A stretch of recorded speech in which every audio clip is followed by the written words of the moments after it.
den ich in meiner Hand halte. Heute schäme ich mich, ein Deutscher zu sein.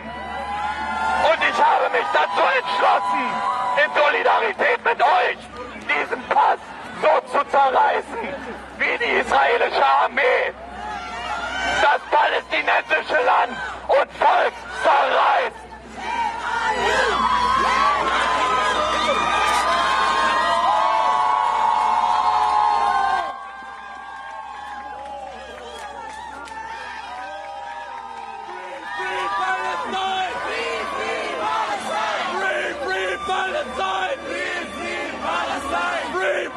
Palestine! Free, free Palestine! Stop the genocide! Stop the genocide! Stop the genocide! Stop the genocide! Stop the genocide! Stop